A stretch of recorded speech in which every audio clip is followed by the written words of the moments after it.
Jean-Christophe Couvi, bonjour, merci de nous avoir rejoints. Est-ce qu'on connaît le profil d'ailleurs de ces fauteurs de troubles? Parce qu'on le disait avant que vous nous rejoigniez sur l'antenne de CNews, ces manifestations sont assez récurrentes. En tout cas, après les matchs, elles se propagent de plus en plus. Est-ce qu'on a pu identifier, est-ce qu'on sait qui sont ces individus?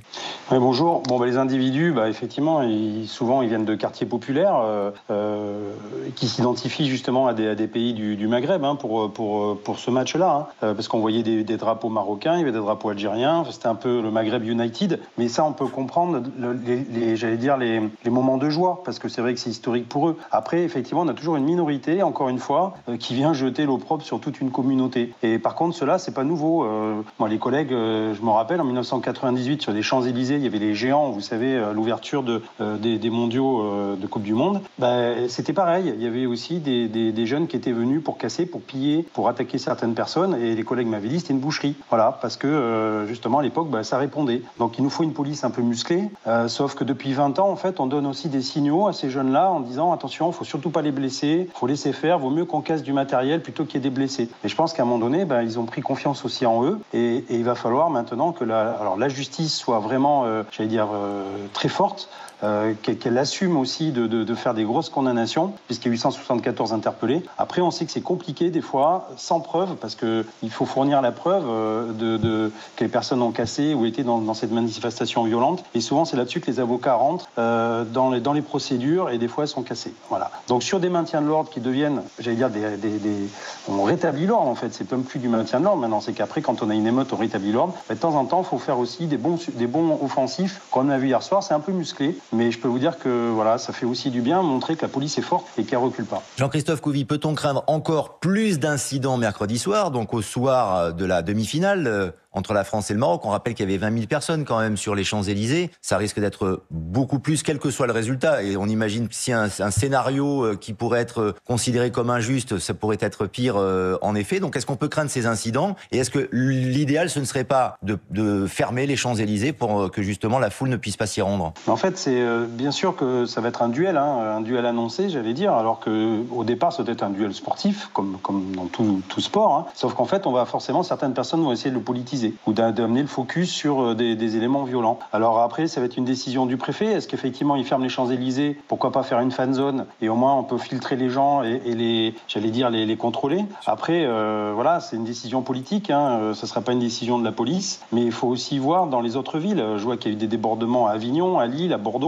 Moi, j'ai les retours des compagnies de CRS qui ont utilisé beaucoup de bombes, de grenades lacrymogènes et de cougars. C'est des bombes lacrymo pour disperser les foules.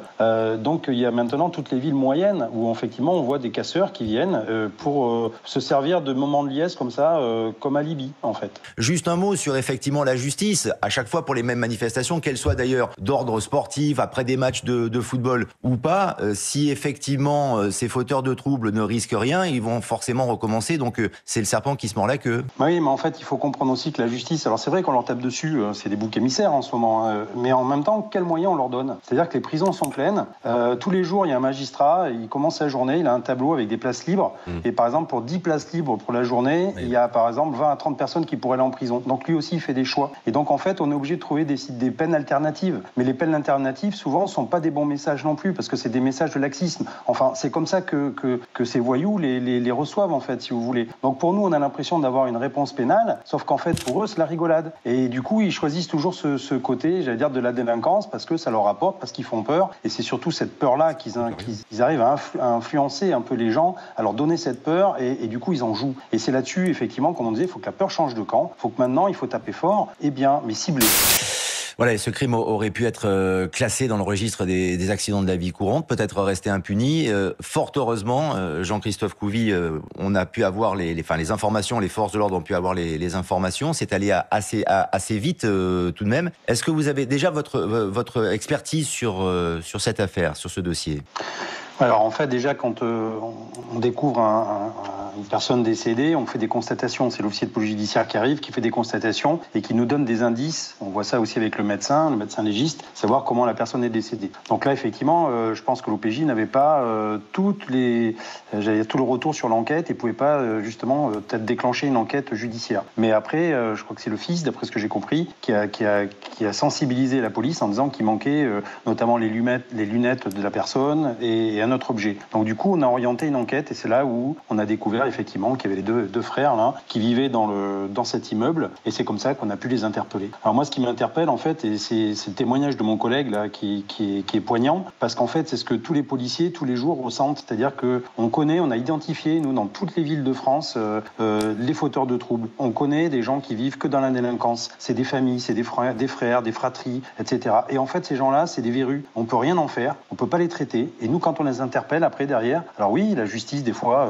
les juge, les emmène en prison, les enferme, leur donne des notions de privation de liberté, sauf qu'ils ne comprennent pas. Ils ne comprennent pas et en fait derrière il n'y a pas de suivi. Et il faut expliquer aux gens. Alors hier, je sais que la maire de Besançon était présente sur ce plateau, on avait échangé et effectivement, quand on écoute les politiques, c'est jamais leur faute. C'est-à-dire que c'est pas sa faute à elle si ces deux personnes-là profitaient, j'allais dire, de logements sociaux parmi des gens tout à fait respectables, alors que c'est des fripouilles, c'est des vendeurs de drogue, c'est tout ce qu'on veut, mais ils étaient là quand même avec des loyers très modérés. C'est pas la faute donc de la maire, c'est pas la faute du préfet, c'est pas la faute de un tel, c'est pas la faute. Et tout le monde se renvoie la balle, sauf qu'en fait à la fin, on ne sait pas qui les a logés. Donc ils ont bien quand même déposé un dossier à un moment donné pour vivre parmi les gens respectables. Et en fait c'était encore une fois, ce qu'on disait tout à l'heure, c'est le cheval de Troie, c'est-à-dire qu'on a deux personnes des nuisibles qui sont là et qui pourrissent la vie des gens ordinaires. Et ça, on n'arrive pas à traiter ce problème-là en France. On n'arrive pas à trouver une solution. Et forcément, il va falloir que les hommes politiques, nos politiques, s'emparent du sujet parce que la société, elle devient vraiment délétère. Je vais laisser le mot de la conclusion justement à